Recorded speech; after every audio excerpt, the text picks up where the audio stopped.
Hi, Tom Touchstone, the campus pastor at Northwest Valley Bible Fellowship. Here today talking about heroes of the faith. We're talking about Moses.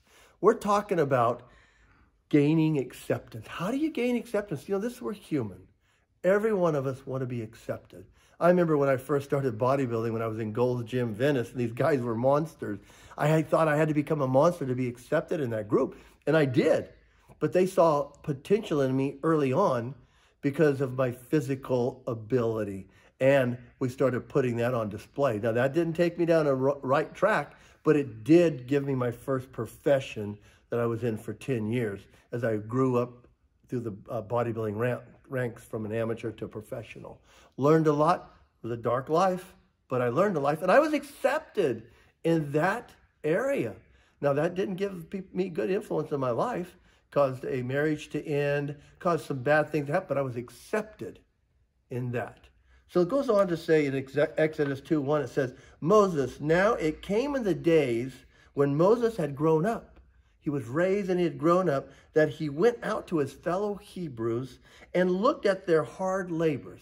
He looked at them and went, wow, why are they having to do that? I don't know if you've ever been there in people's lives and you're like, man, that's a hard way to do something. I wish I could do something. We've all been there. See the guy on the street saying, I'm hungry, we'll work for something. We give him some money. We've all had compassion for others. I think that's a good word to use. So we get compassionate about other people. And it says, and he saw the Egyptian beating a Hebrew, one of his fellow servants.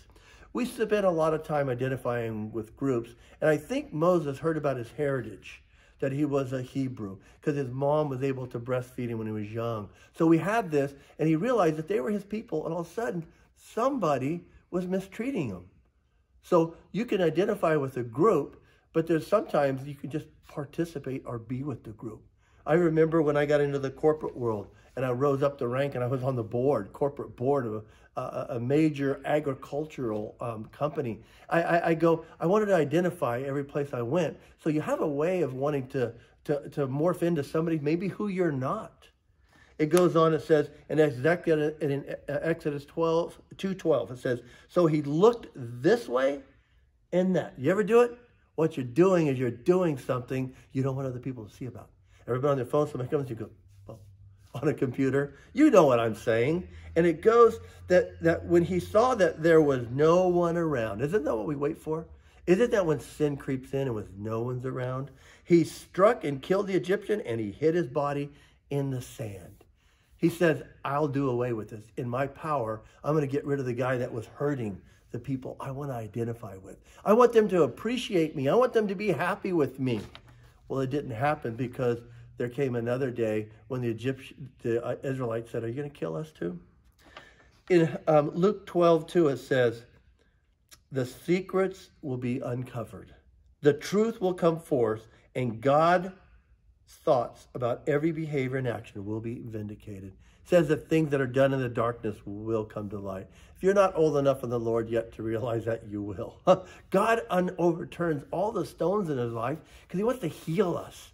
There's a healing process that happens when he starts to move in your life. When he starts to let you uncover those secret spots that you believe you hid, that's when healing happens. As things happen in your life that are going like that, you got to go along with it. Ephesians 5:8 says, for at one time you were in darkness also, but now you're in the light. Walk as children of the light. There's now a new expectation. I know when I got saved, Doug Loman's helped me through it, started realizing that the things I was doing were wrong. I tell this a lot to people. Tommy knew he was screwed up. I just didn't know how to get unscrewed up. So when I got my life to the Lord, I started to realize that I got to change my ways and move on things. The things that were done in darkness, I didn't want to do anymore. I wanted to walk in the light. I needed Jesus to help me do that. Romans 8:28 says, I will work out all things for your good, for those who are called according to my purpose, who love me and according to my will. So God does it, he'll cause all that stuff that you've maybe done to start to be useful. What that means is sometimes it's just useful for somebody else not to do it. I'll tell people, don't do that. I'll tell young people working out, don't do that because it's not good for you. Anabolic steroids will screw you up in your head and they'll screw up in your body because it's not yours to keep.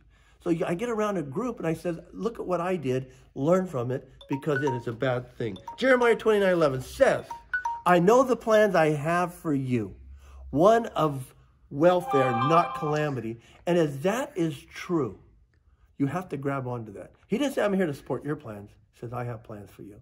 So if Moses is going to go out from the Egyptians, we'll pick this back up on another point. Tom Touchstone, hope you got something out of this.